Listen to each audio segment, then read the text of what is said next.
fait, vous ne le savez pas. Vous ne le savez pas encore. Mais à cet instant précis, vous êtes dans une grange. Vous êtes dans un hangar et vous êtes une belle après-midi d'été. Ça peut être au mois de juillet. Ça aurait pu être il y a quelques jours. Vous êtes dans une grange et dans cette grange, derrière nous, il y a des tables. Il y a des tables installées comme pour un mariage de campagne, c'est sur des tréteaux, il y a des grandes tables installées. Et puis au fond, il y a une toile tendue, un bout de tissu qui va faire office d'écran. Il y a des sirènes qui sont là pour nous dire que c'est un moment super important et qu'il est midi, donc il est l'heure de commencer. Et dans ce hangar, il y a comme aujourd'hui là, une atmosphère un peu excitée, un peu de fête. Il y a plein de gens qui se sont embrassés. Il a fallu aller chercher les gens pour que ça commence à l'heure. Et puis là, bien sûr, il y a Nolan, il y a Didier, il y a Loïc, il y a Ilyes qui sont là, c'est-à-dire les jeunes pour lesquels nous sommes là. Et puis autour d'eux, il y a bien sûr toute l'équipe éducative des Jardins de la Source. Et puis il y a même Laura ou Vanessa qui sont des jeunes femmes qui sont accompagnées dans leur découverte de la maternité, de la parentalité. Elles sont là parce qu'elles vivent avec ces jeunes gens, mais pas tout à fait la même histoire. Et puis là, il y a Roland. Roland, c'est le vieux voisin qui a découvert aux portes ouvertes les Jardins de la Source et depuis, il vient tous les lundis matins donner un coup de main. Et puis il y a Bertrand, le skipper, qui les a emmenés une semaine en bateau. Et puis il y a celui qui va les emmener ou qui les a emmenés faire une semaine de rando. Et puis il y a la femme qui est venue faire un atelier mandala. Puis il y a le prof de Systéma. Il y a plein de monde qui sont là. Et puis il y a les touristes solidaires, tous ceux qui sont passés pour un week-end, pour une semaine. Ils sont passés dans ce lieu qui est ouvert. Et tous ces gens sont là parce qu'on fête l'envol des 4 garçons que j'ai cités. Alors là, on est tous un peu excités, puis à un moment donné, il va falloir commencer. Alors c'est Claire Soto, une des fondatrices, elle vous dira qu'ils ne sont pas que 2 fondateurs, il n'y a pas que Claire et Bertrand, il y a toute une équipe, mais c'est elle qui prend le micro, souvent. Et puis elle va faire un discours, elle va lancer la soirée, et puis on va parler de ces 4 jeunes gens, on va parler de la fête de l'envol, et là, il va y avoir une projection. Et on va voir plein de photos, on va les voir râler, parce que même en photo, ça se voit un ado qui râle. On va les voir râler, on va les voir jouer, on va les voir sur la plage, on va les voir faire casser des murs, faire des chantiers, on va les voir marcher. On va imaginer, on va entendre dans les clips il n'y a pas d'eau chaude et des trucs comme ça, c'est super sympa. Et puis à un moment donné, ça va s'arrêter et ils vont peut-être nous chanter le clip ou la chanson qu'ils ont préparée au cours de leur séjour et on va être super touchés, surtout ceux qui les ont connus à l'arrivée de leur séjour et puis tous ceux qui les ont croisés. Mais là, on n'est qu'au début de la soirée en fait, ou de l'événement. Parce qu'une fois qu'ils nous auront un peu parlé, on va voir arriver des arbres en fil de fer qui auront été faits par des bénévoles qui commencent à être très bons parce que ça fait 5 ans ou 4 ans maintenant qu'ils font des arbres en fil de fer. Cette année, celui qu'on a vu la semaine dernière, il avait des racines. C'est une innovation technologique. Donc là, c'est des arbres nus avec des branches en fil de fer. Et puis là, imaginez que dans ce grand hangar, les 4 garçons, ils vont se poser à 4 endroits. Et nous, chacun d'entre nous qui les avons connus, on va décider d'aller faire la queue devant eux et on aura une vasque remplie de perles de couleur. Et chacun d'entre nous va choisir une perle ou 2 ou 3 et on va tous faire la queue devant chacun des jeunes hommes qu'on choisit, peut-être 4 si on les connaît les 4. Et en les regardant dans les yeux, on va poser la perle sur l'arbre et on va lui dire les yeux dans les yeux ce qu'on a vu de lui, comment il nous a touchés et comment on a vécu avec lui quelque chose, peut-être en une journée, peut-être il y a 3 mois, on a vécu quelque chose d'extraordinaire. On va chercher nos mots, les mains vont un peu trembler, on aura les larmes aux yeux, on va se prendre dans les bras. Et dans cet hangar, à un moment donné, il y aura juste des vagues immenses d'émotions. Et en plus, il y a Olivier qui joue de la musique et il joue toujours de la musique belle et triste. Donc on va tous pleurer. Mais heureusement, à un moment donné, les vagues, elles vont un petit peu s'atténuer. Il y aura encore une personne ou 2 qui parlera un peu longtemps. On fera comme si on n'entendait pas ce qu'elle disait. Et puis à un moment donné, ça va bouger et il va y avoir un mouvement. Et le mouvement, c'est que certains vont se mettre en route. Alors ça va encore ressembler à un mariage à la campagne, un mariage entre un jeune et son projet peut-être. parce qu'il va y avoir un violon ou un accordéon ou une guitare, et on va tous partir en procession. Et on va partir en procession parce que parmi nous, les 4 garçons, ils portent un arbre, un vrai arbre. Alors ils le portent parfois avec l'aide de quelqu'un, et on va se diriger dans le grand pré qui est à l'extérieur, où ils ont creusé leur trou. Et là, on va se poser à un endroit, et ils vont planter leur arbre. Et ils vont le faire en demandant à ceux qui veulent de mettre une poignée de terre ou de leur donner un coup de main. Et ils vont mettre un tuteur. Et puis quand l'arbre sera planté, ils vont prendre la parole.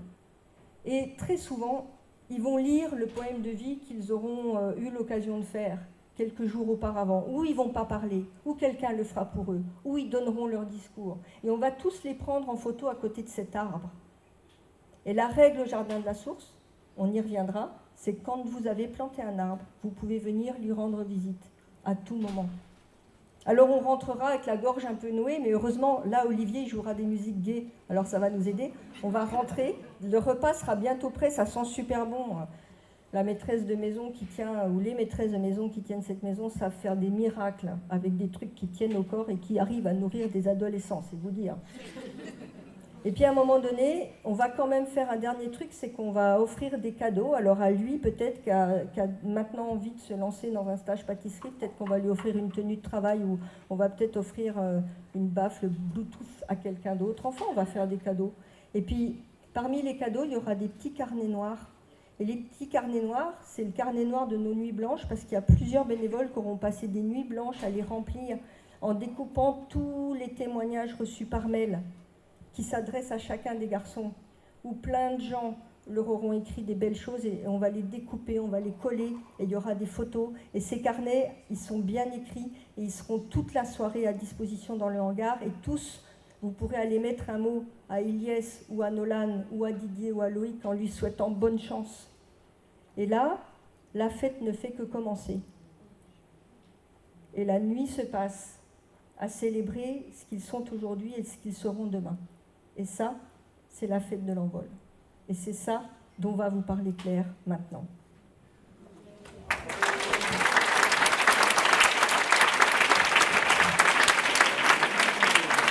Alors,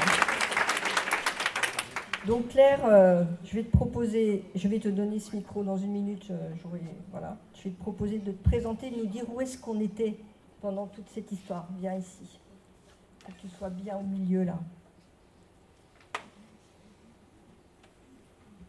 Bonjour à tous, donc je m'appelle Claire Soto et je suis éducatrice et cofondatrice du lieu de vie des Jardins de la Source, dont vous voyez le magnifique logo, un lieu qui prend soin des gens et qui essaie de redonner le goût de la vie et du partage. Ce lieu, il se trouve entre Bordeaux et La Rochelle, dans un petit village que personne ne connaît qui s'appelle Gémozac. Voilà, on est à la campagne, c'est une grande ferme charentaise avec de beaux champs. J'ai appris une information, c'est que la maman de Dina Scherer habite à Gémozac. Ah, alors Dina, comme Dina quoi le monde est partout. petit. Ça, c'est extraordinaire. Les synchronicités, on parlait tout à l'heure. Oh, volontiers. Donc voilà, vous allez voir derrière moi des photos de cette cérémonie d'envol dont parlait Martine, que vous a si bien conté Martine, avec l'émotion qui va bien. Voilà, et donc ce lieu, on l'a fondé parce qu'avec mon conjoint, on était responsable d'associations de protection de l'enfance en région parisienne, dans le 93, et on voyait beaucoup d'enfants, beaucoup d'adolescents qui avaient été recrutés par délinquance, par errance, par violence. Et c'était des gamins qui, on sentait qu'il y avait un potentiel énorme chez eux, mais tout à l'heure on parlait du contexte, et on voyait bien qu'en fait ils étaient prisonniers du contexte dans lequel ils étaient, du contexte familial, du contexte social, mais aussi de récits qui n'étaient pas du tout leur récit préféré, qui était le récit de la désaffiliation sociale, de l'échec scolaire. Voilà. Et l'intuition qu'on a eue, c'était de se dire, si on veut sortir ces gamins de la situation dans laquelle ils sont, il faut les sortir physiquement, il faut vraiment les déplacer. Et donc on a décidé de tout claquer et d'acheter cette maison en Charente pour proposer ce qu'on appelle un séjour de rupture. On préfère appeler ça un programme de remobilisation. Dans la protection de l'enfance, on dit qu'il ne faut pas qu'il y ait de parcours de rupture. Et donc voilà, cette question du continuité du parcours, l'enjeu de... Ça me fait bizarre de le voir là. L'enjeu, c'est vraiment... On est sur des prises en charge courtes. On n'est pas comme des familles d'accueil ou des lieux de vie classiques qui accueillent des gamins sur 1 an, 2 ans, 20 ans. On est vraiment sur un programme de 6 mois. L'idée, c'est de casser cette dynamique dans laquelle ils sont et de leur permettre de contacter une autre identité que celle qu'ils ont connue jusqu'à présent et dans laquelle ils se sont enfermés, je l'ai déjà dit.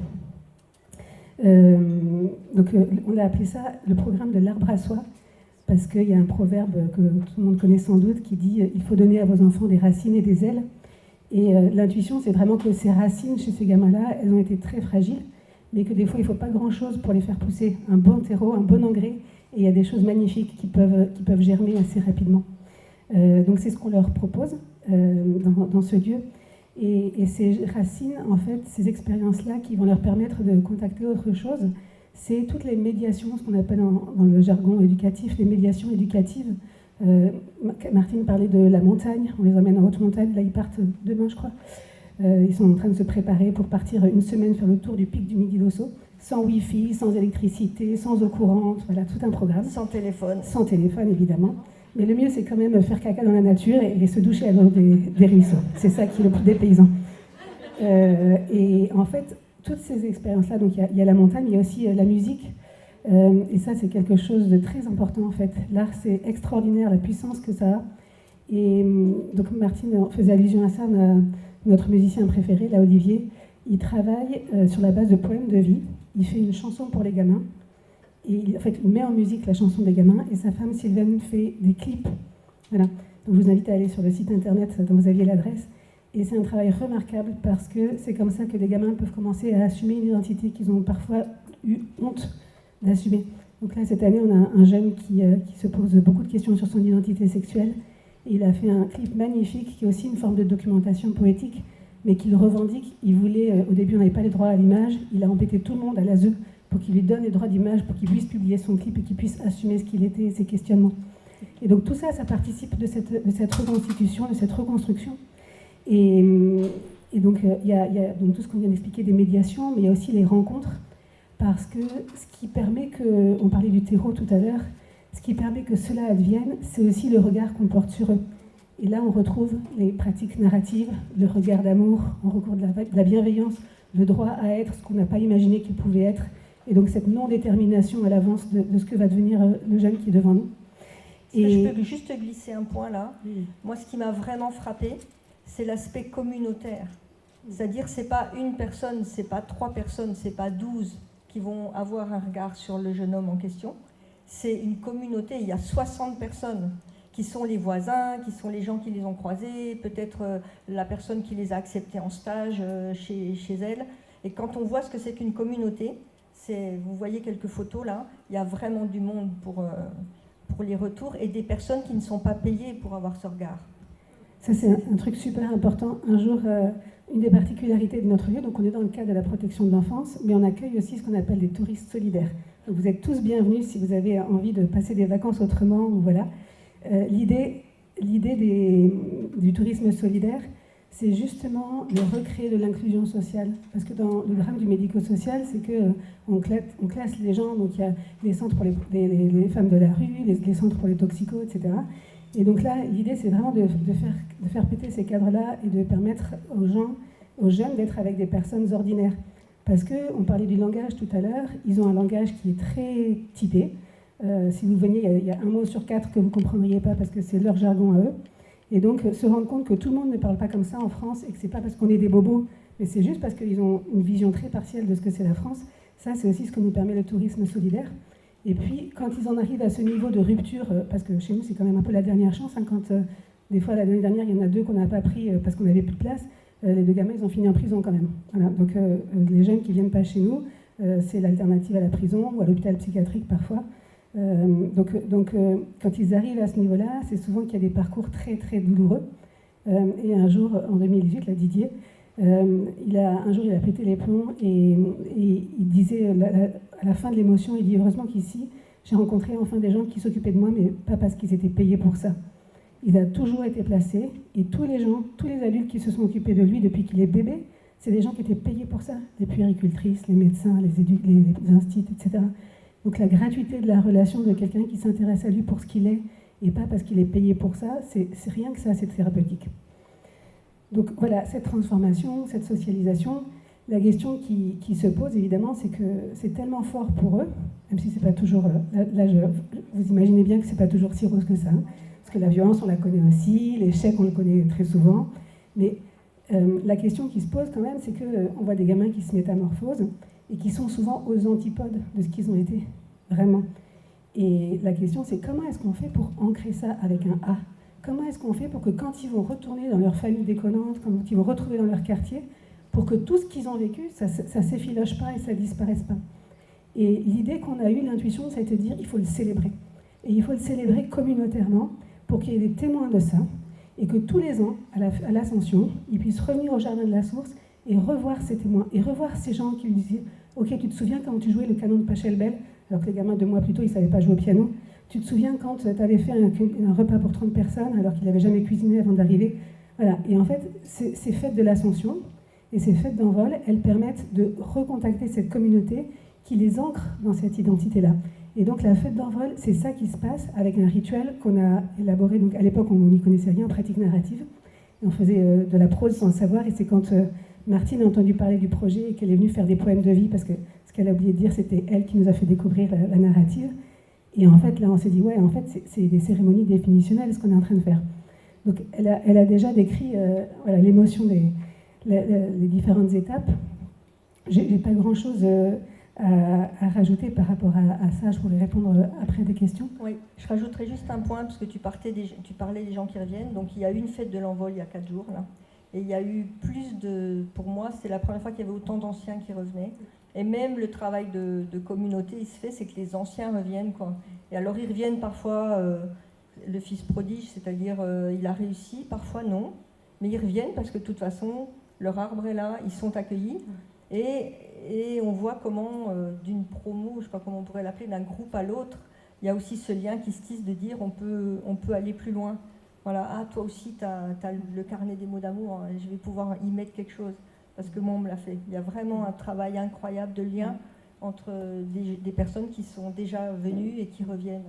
Et cette année, c'était la première fois, parce qu'on fêtait nos 5 ans, et c'était la première fois qu'on faisait venir, il y avait 7 anciens qui sont revenus.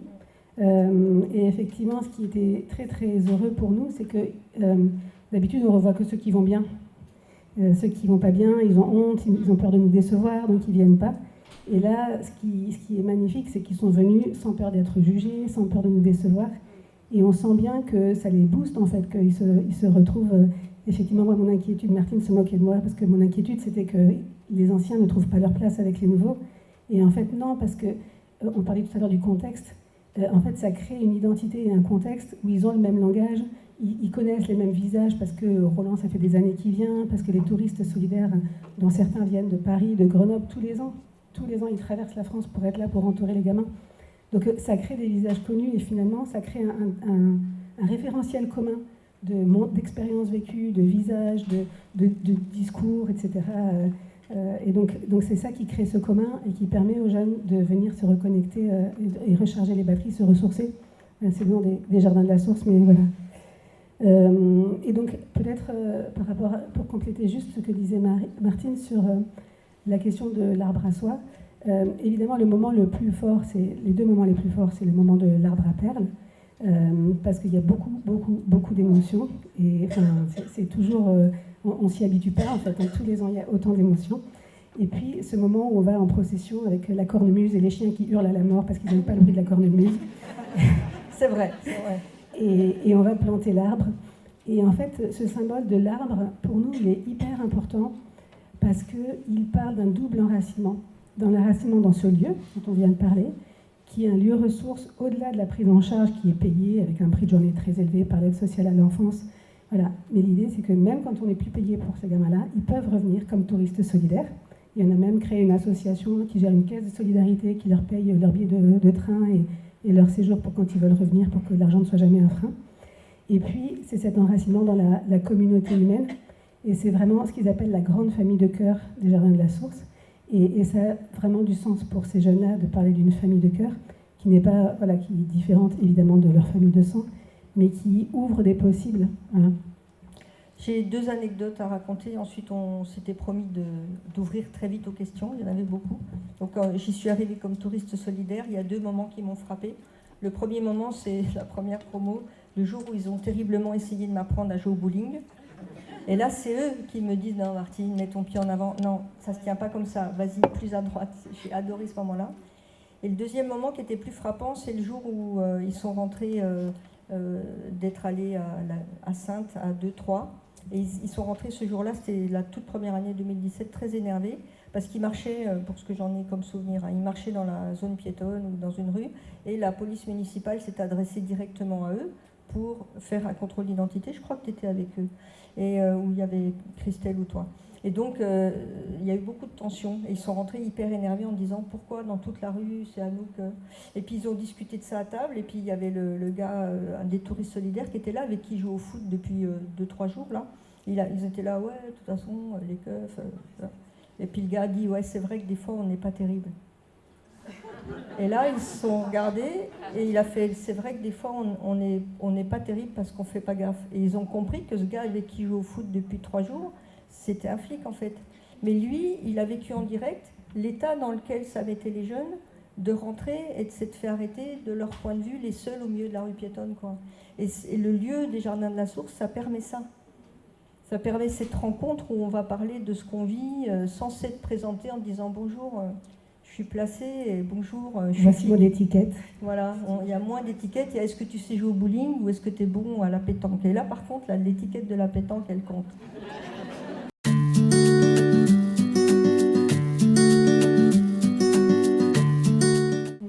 Alors, effectivement, on n'a pas la vérité, hein, donc on tâtonne. Depuis 5 ans, on a essayé avec les filles. Et en fait, le problème des filles, c'est qu'il fallait dormir entre les chambres des filles et les garçons pour éviter les rapprochements nocturnes. Et qu'en fait, ils pensaient plus à autre chose qu'à travailler sur eux.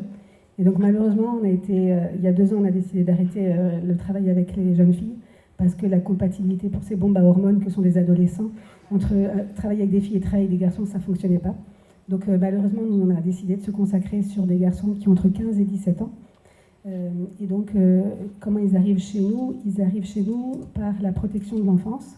Donc, c'est des enfants qui sont tous suivis depuis quelques mois parfois et depuis quelques années pour d'autres, et qui sont tous suivis par des éducateurs qui sont désespérés parce qu'il n'y a plus de scolarisation qui tient, parce que des fois, ils mettent à mal le foyer. Souvent, ils sont blacklistés sur les lycées ou les collèges de leur département, de leur académie, mais aussi sur des foyers parce qu'ils les ont retournés pour certains. Et donc, en fait, c'est un peu en désespoir de cause qu'ils les envoient dans ce qu'on appelle des séjours de rupture. Des fois, il y en a des collègues, des confrères qui les envoient au Sénégal, mais la pédagogie des séjours de rupture est toujours la même, c'est-à-dire qu'on les sort de leur environnement et on leur fait vivre des expériences très fortes pour leur permettre de se revaloriser et de retravailler sur l'estime de soi, qui est la première victime des maltraitances familiales et sociales dont ils ont été marqués.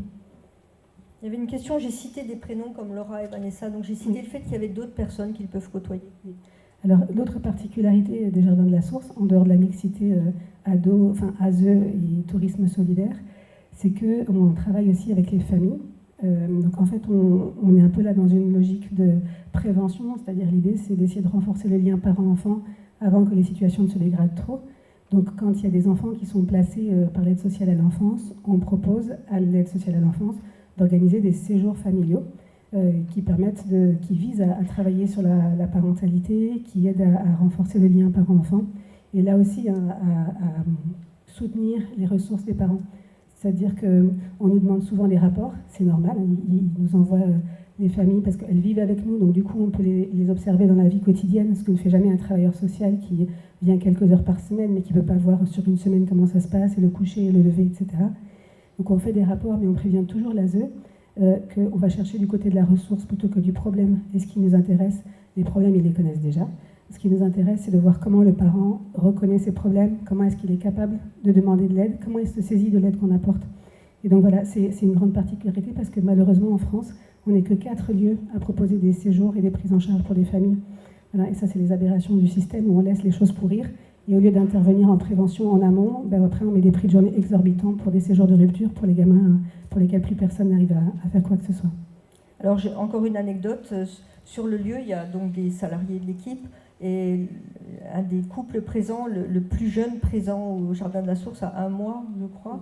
Et il faut voir parfois ces grands gaillards découvrir un tout petit et en prendre soin comme si c'était la prunelle de leurs yeux. Et c'est l'intergénérationnel était vraiment très présent sur les Jardins de la Source.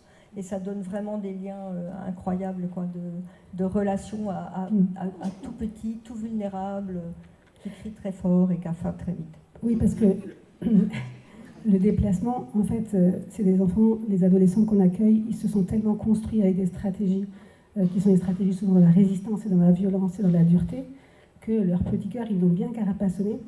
Et en fait, ce qui est très beau, c'est qu'avec la présence donc, de Laura et de son bébé qui vit chez nous depuis 9 mois, ou de la petite Morgane qui vient un week-end sur 2 avec sa maman qui a un petit tourbillon, mais voilà, du coup, il se retrouve à faire les babysitters, ou de notre collègue qui vit donc sur l'écolieu avec un bébé d'1 mois, c'est qu'ils se font attraper par le bout du cœur.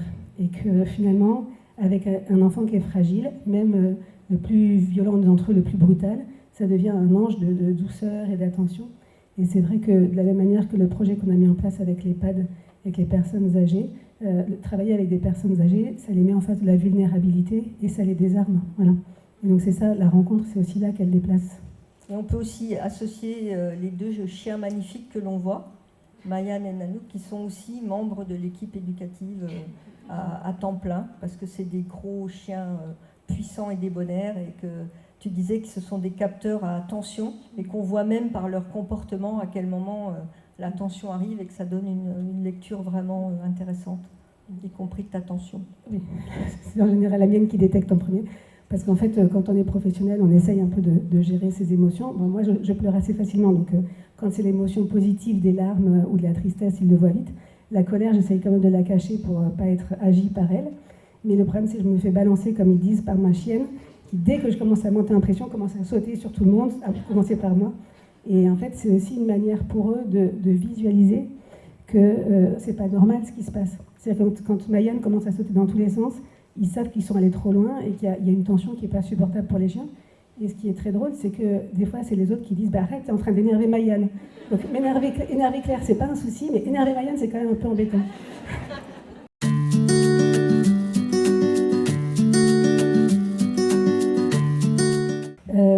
Donc en fait, le principe de la remédiation pour changer l'image, c'est de vivre des expériences différentes. Et la première expérience qui est fondatrice, c'est que le matin, à 9h30, ils sont en chantier manuel. Et là, il n'y a pas de « j'ai trop de retard scolaire, j'ai pas envie », etc. Parce qu'il a 7 éducateurs sur le dos. Il a plutôt intérêt à se lever parce qu'il ne va pas rester tranquille dans son lit. Donc tous les matins, de 9h30 à 12h30, il travaille, soit dans le jardin, soit dans le bâtiment. L'objectif, c'est pas d'en faire des plaquistes ou des paysagistes, c'est vraiment de les remobiliser et de travailler des savoir-être transférables à tout projet professionnel. Se lever, respecter une consigne, tenir 3 heures dans l'effort, accepter la critique, etc. Il y a des vraies consignes de sécurité aussi. Hein. Oui, parce qu'ils travaillent avec des tronçonneuses parfois, avec des broussailleuses, etc. Mais c'est vraiment aussi cette idée de les mettre au travail et que ce soit un travail valorisant. Parce que quand ils arrivent et que le jardin est une jungle et qu'au bout d'une opération où ils se sont tous mis sur le même carré de jardin, c'est magnifique, c'est aussi leur fierté. Et là, on commence à réparer quelque chose. Voilà. Ensuite, dans les activités de l'après-midi, il y a un travail autour du corps. On a un instructeur de Systema qui est un art martial, mais qui en fait le travail plutôt sur le plan du coaching, c'est-à-dire le rapport au corps, le rapport à la violence, le rapport à la respiration, comme ferait Fred, le rapport à la souplesse. Donc voilà, ça c'est un travail individuel. Il y a de l'équithérapie, il y a de la musique, j'en oublie, mais voilà. Et puis, il y a effectivement des actions un peu à l'extérieur. Donc hier, ils sont allés démonter la serre d'un copain maraîcher bio. Autant vous dire que c'était le choc des cultures. Hein, quand ils ont vu Dominique pieds nus avec ses crevasses comme ça et son air cool.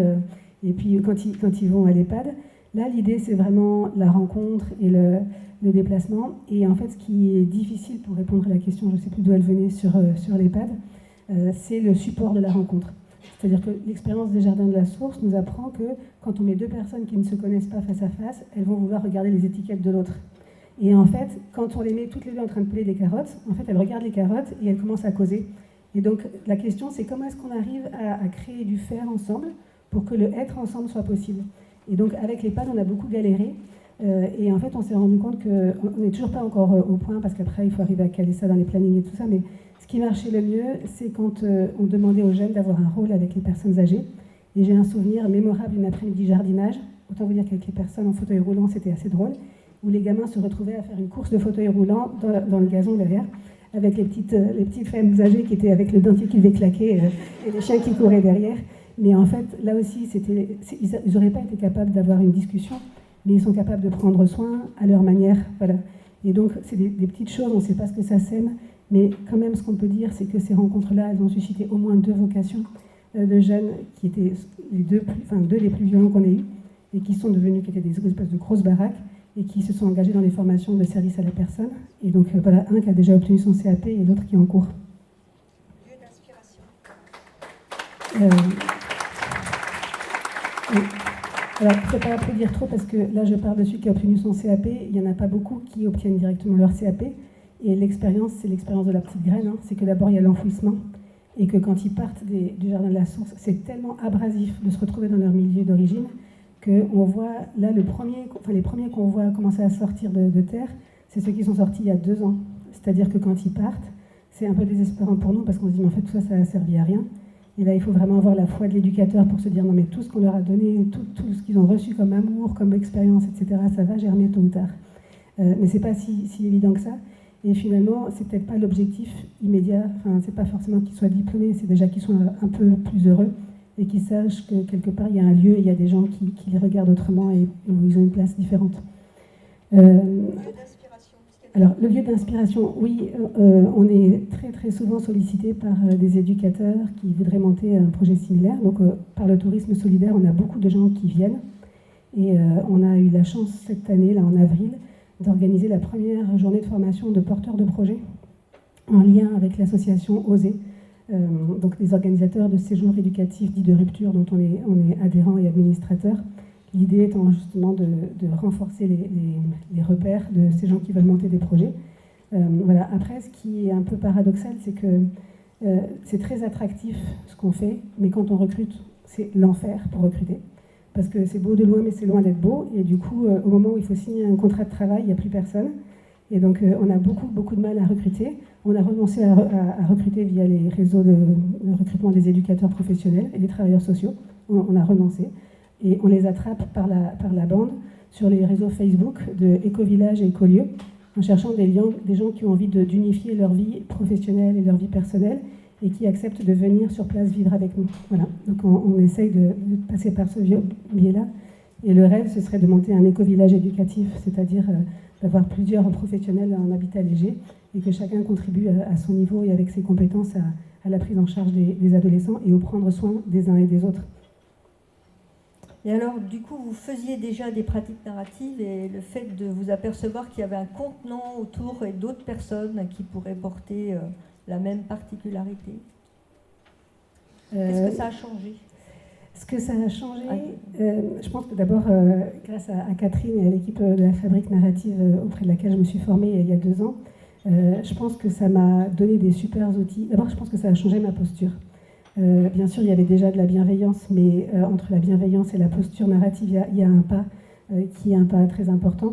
Et puis moi, j'ai tendance à être assez dirigiste dans mon tempérament naturel, donc c'est un peu thérapeutique pour moi aussi d'être dans l'accompagnement et garder la parole de l'autre et le mot exact.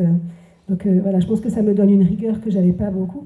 Et puis ça me donne aussi plus confiance en moi pour proposer des poèmes de vie. Et j'adore ça. Et des fois, quand j'ai des gamins, je ne sais plus comment faire. Ça marche très bien, notamment quand je ne peux plus les supporter. Quand vraiment j'en peux plus et que j'ai envie de les foutre à la porte, je dis viens, on va causer dans le bureau. Et là, je lui fais un entretien, une conversation narrative. Et voilà, et ça a fait émerger des poèmes magnifiques sur Naruto et le petit ninja que j'avais envie d'éclater.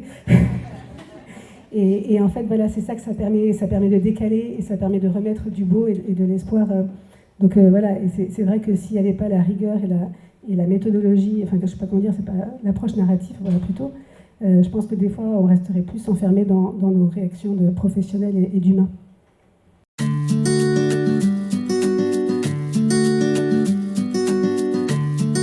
C'est pas ce qui était notre point fort au début, parce qu'au début, donc, on a créé la structure à 2 avec mon conjoint. La première année, en 3 mois, on a fait 890 nuitées, alors qu'on n'avait personne. Donc c'était plus de 10 personnes par jour, avec une petite famille, des adolescents, des touristes solidaires, qui mettaient la main à la pâte, certes, mais en termes de charge mentale. Et au bout de 3 mois, on a dit on arrête, on ne va pas tenir comme ça. Et heureusement, on a eu la sagesse, je pense, ou la lucidité de se dire qu'on ne pouvait pas faire ça seul. Et donc, on avait créé un conseil des sages depuis le début du projet. Et ça c'est fondamental, en fait. Donc, Martine fait partie du conseil des sages, mais une quinzaine d'autres personnes qui sont chefs d'entreprise, philosophes, théologiens, éducateurs, profs et coachs. On a des coachs aussi. Et en fait, c'est vraiment le lieu ressource où on peut parler de ce qu'on vit, de nos questionnements. On est aussi supervisé, et ça aussi c'est fondamental. Donc Bertrand et moi, on voit notre superviseur 2 fois par mois. Une fois, on le voit en couple, donc à son cabinet, et où là, on travaille vraiment sur notre couple dans tous les domaines. Donc couple de gérants de l'entreprise, couple éducatif, et puis couple intime, parce qu'on habite sur place avec nos enfants, nos parents, nos chiens, tout le monde vit dans cette espèce d'unité de lieu où tout pourrait se mélanger. Et puis, une deuxième fois, on le voit en équipe, justement pour arriver aussi à soutenir toute l'équipe dans ce qu'elle vit. Et puis, ce qui a vraiment changé notre vie, c'est qu'en fait, on a réalisé l'année dernière qu'on était en sous-effectif, c'est-à-dire qu'on avait fini par monter une petite équipe de 4, mais 4 professionnels pour travailler 365 jours par an, ça reste pas beaucoup, 24 heures sur 24. Et là, on est passé à 7. Et donc, à 7, on commence par avoir 2 jours consécutifs de repos chaque semaine et on revit. Voilà. Et donc, on a aussi ce qui nous a sauvés entre-temps, c'est celui qu'on appelle Caracol. Caracol, c'est notre camping-car. Et c'est celui qui nous a permis de nous évader à chaque fois qu'on avait une soirée libre, etc. On partait avec les chiens et Bertrand dans le camping-car juste pour couper, pour pouvoir se retrouver. Mais voilà, c'est des petits points, hein, mais le tourisme solidaire aussi, c'est très ressourçant. Parce que quand les gens qui viennent ont compris le projet, ils prennent autant soin de nous que nous, on prend soin des jeunes. Et qu'en fait, c'est vrai qu'on a vraiment le désir de développer ça, parce que c'est une richesse énorme dans le travail éducatif, mais pour nous, c'est un soutien énorme dans la vie quotidienne, ne serait-ce que parce que quand il y a des personnes extérieures, les garçons ont envie de se montrer sous leur meilleur jour. Et donc, les pétages de plomb, en général, ça se fait plus discret, ça s'espace, enfin voilà. Donc, venez vite au Jardin de la Source.